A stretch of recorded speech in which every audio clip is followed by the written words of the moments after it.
You might envision Samoan culture to look like this, but it could also look like... Did you catch this? 100%.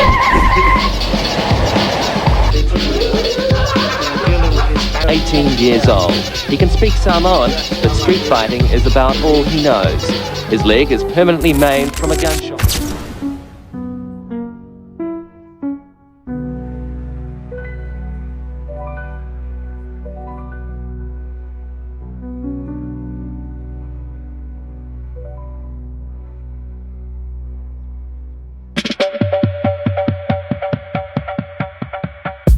Samoan gangs in Los Angeles began forming in the late 1970s because of the migration of Samoans during this time.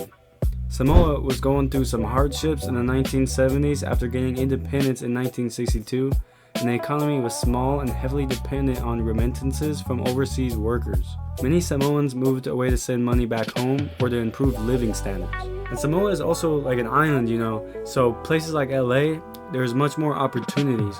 So from this economic hardship, political change, and work abroad opportunities, many Samoans ended up in the City of Angels. Now when they got to the city, they had the family and respect and community, but found themselves struggling with poverty, discrimination, and they were unfamiliar with urban life. So young Samoan men growing up in these neighborhoods, their identity became complicated because there was two worlds going on here. The island culture and the streets of LA, which if you didn't know are pretty different. Racial tension means fighting it out in the streets. It's about the cops not being fair, right? You went? No, I wouldn't hesitate to shoot anyone if they come and mess with me. Unlike many other gangs around this time, Samoans operated like extended families. The older members guided the younger ones, and as these groups became more organized, they pulled deeper into the same things that affected other gangs in LA, which is territory, retaliation, and crime. The first notable gang was the Sons of Samoa, or SOS. The roots trace back to 1976 Carson, California, when the original members like Joe Fob, Nightmare, and Big Swan created this family crew along with Samoan American youth. This video is showing one of the original members' funeral, which you will see the significance of this later in the video.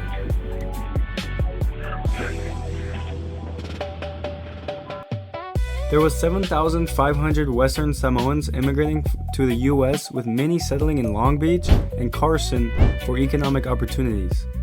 By the early 1980s, the Sons of Samoa had moved to East Long Beach to establish a stronger territorial base. In Long Beach, they coincided among Samoan American youth facing tensions with established Black and Latino gangs, often aligning with the Crips for mutual protection against Bloods, allied rivals. The gang's early activities in the 1980s included drug trafficking, like cocaine or PCP, burglary, and extortion. They became a focal point of police sweeps in the late 1980s after violent incidents, and over time, they expanded their operations to other states including Alaska, California, Missouri, Utah, and Washington. Now, of course, with this whole migration of Samoans deal, they all went to a bunch of different places. Like others went to Hawaii, or how I say it, Hawaii. I stayed with a Samoan family in Hawaii thanks to my brother. Now, some of you might think of Samoans as gentle or really good at singing, like Lona Savea. I love that guy's voice, by the way. He's one of my favorites of all time. Like, all I really want, like and subscribe if you know that. But to the 6'4" Samoan Hawaiian dude from Hawaii who told me he was gonna put a bullet in my head, saying he was gonna beat me up like over a girl or something, you are not a gangster, bro. This dude was saying how he beats up people like me where he's from, but where I'm from, you would have been shot dead already. This happened on a college campus, so I wasn't in my hometown. Go back to your resort house on Oahu, bro. Anyways, my friend went out and fought him and beat him up, and he's Hawaiian too, so it was pretty cool watch.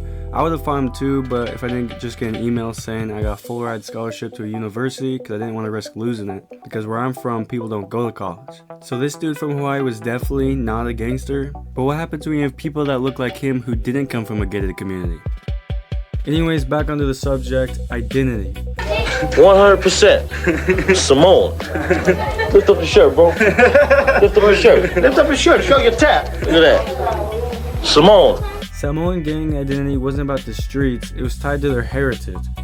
They carried their traditional values, the Samoan way, which is about respect, hierarchy, and unity.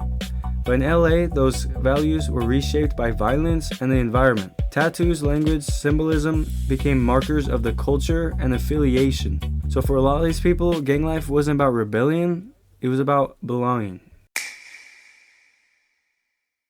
So pervasive is the law of the gun that even those who try to avoid it can die by it, like Italia Tualalale and Brother Afa. I'll take you there. Jesus don't take no sin for people. He don't take no gangster. He don't take no gun. He don't take no killers. We all been there and done that. I love y'all. By the 1990s and early 2000s, Samoan gangs established a visible presence in the parts of LA.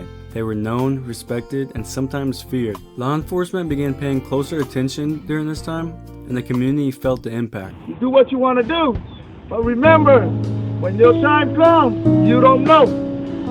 You don't know when you're going. Joe didn't know when he was going.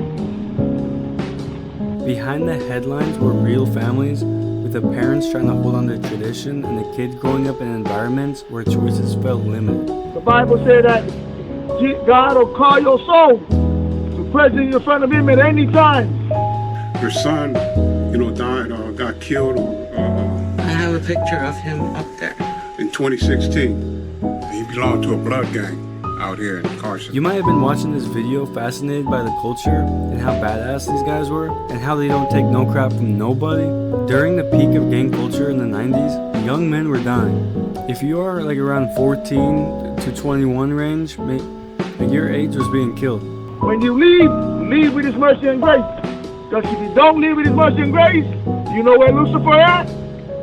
It's hot down there. You gotta remember not to glamorize gang culture, and it's not something that you want to be a part of. It's what you're stuck with, and it's the only opportunity you have. You would think that that was your life and that was everything until you realize what that life takes away All I from got you. to say for all my Usos, I thank you for all being here. I live a violent life, a sinful life. I broke all man rules, God rules. The only thing left for me to do is lie down and die. But over time, things begin to change. I'm not going to die being stupid. Don't know where I'm going. I'm going to die with the light shining on me, so when I go, I know where I'm going. Community leaders, churches, and former gang members stepped in to break the cycle and started focusing on mentorship, education, and reconnecting the youth with their cultural roots. Many who once lived that life began speaking out against it. We planting that seed to let them know, come to us, man. Let us take care of you. Let us love you like a little brother. So there's support if they need it. Yeah. Even though I just met her, this is the stuff that we created. Our young ones following our footsteps, and now he's gone. That takes us to what are these gangs doing today? As you saw some from the footage I've already shown, the old heads have decided to mentor and take in some of the youth to change their ways.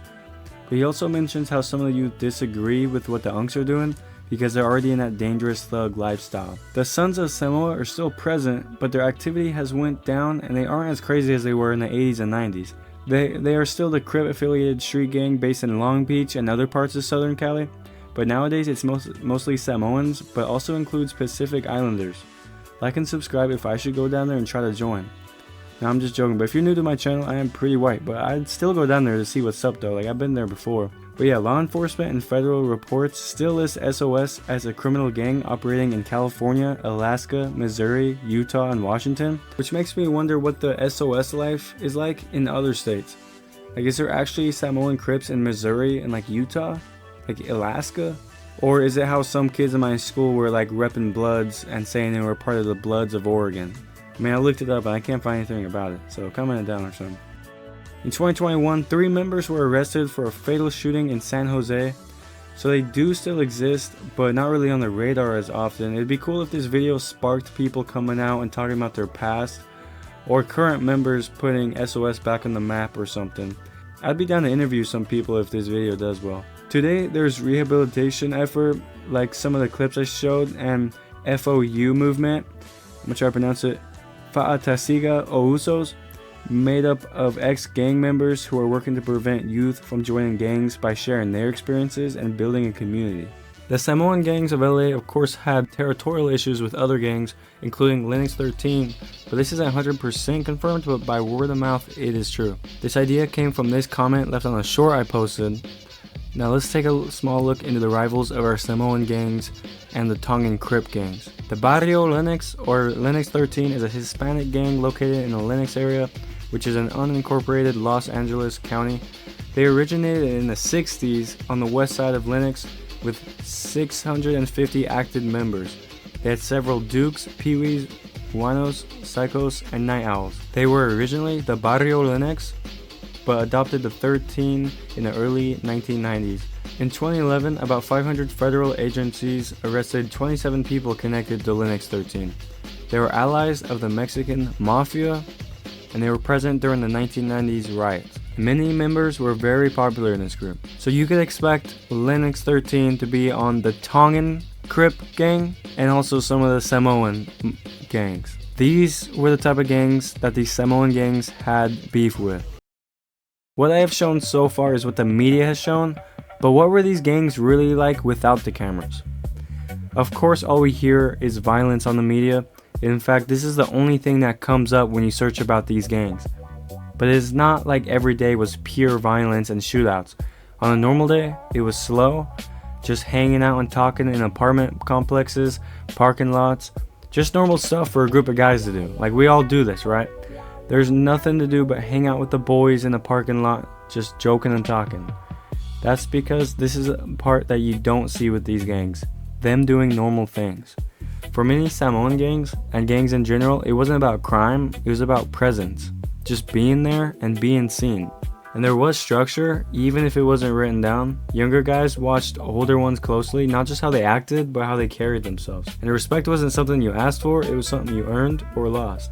For the rest of this video, I'll be reacting to a video made by another guy. My mic actually bugged out, so I had to use my computer mic, and it was really bad, so just ignore that. This actually shows the dark side of the Samoan gangs when they kill an aspiring model. Alright, for the rest of this video, I'm going to be reacting to a video made by this guy. And this was also a comment left under my YouTube short. But anyways, this is the aspiring model that was killed by the Samoan Pirus. Welcome to Hood War Stories. In this episode, I'll be discussing the life of Sasha Ma. Sasha Tatiana Ma was born on July 1st of 1981, the youngest daughter of the family. Their father died shortly after she was born, leaving their mother to raise her and her siblings by herself. Growing up, Sasha always stood out. She was fond of stiletto heels, leopard skin purses, and fancy hats. She would dress up just to walk to the corner store for a soda. She got the nickname Hollywood because her ultimate dream was to trade her blue-collar Carson neighborhood for the bright lights. Carson, yeah, she's from Carson. That's where all these Samoan gangs came from. Like, I've been speaking this whole documentary. Got kicked out of my Carson. That's probably a big reason. And she was this girl. Her older brother fell to the gang life from an early age. In high school, Sasha received a lot of male attention, but her mother often didn't take up with any of the local young boys to wait until she got to college, where she could meet doctors and lawyers and live a more comfortable life. Upset about teachers' complaints about how she dressed, a discouraged Sasha had dropped out of high school after her sophomore year and had considered pursuing several careers, from dental hygiene. Like, what's up with just the 90s having all these baddies? Take me back. And visited several local modeling agencies. During this time, Sasha was going out a lot, enjoying her teen years with her friends. Her mother would tell her to be careful where she went and who she went with, because bad company could put her in danger. Her mother's fears became a violent reality. Sasha had left her job at a sporting goods store at the Delamo Mall and had gone out partying with her sisters and friends in Torrance. As the group returned to park in front of Sasha's home, with the car engine still running, a different car then approaches. The occupant of this vehicle, who was described as a heavy-set Samoan male, sticks his arm out the window holding a gun and begins firing away. The vehicle that Sasha was in was riddled with bullets. 2 girls were shot, and Sasha was struck in the chest and sat dying in the driver's seat, while her mother tried to revive her, pleading with her to keep breathing. Sasha would be dead at the age of 18. Dang, 18. Oh, shoot. I did not realize she was that young. But I wonder, something that they haven't said in this video is which gang was the Samoan guy part of, and which gang did the brother join at the young age? The only male in the car with them was... Like, did they join the Barrios 13? What ethnicity was this model? Was it a gang member from a different part of the city? He left the scene unscathed. After Sasha's murder, her mother asked police to organize a meeting with local gangs to hammer out a truce, saying she didn't want any retaliation. It was too late for that. Sasha's brother was from Nightcrawlers 13, and she also had family ties. Nightcrawlers 13. Yeah, so Nightcrawlers 13 is part of the Barrio 13, or the Linux 13. Yeah, so for the rest of the video, it's just saying how the brother got killed. You can watch the full video on your own. I just thought the pacing was kind of slow in that video. But yeah, that's really all I gotta say for this video. I mean, if you look it up, there really isn't that much details on the Samoan gangs. But anyways, like and subscribe. I'll see you guys next video.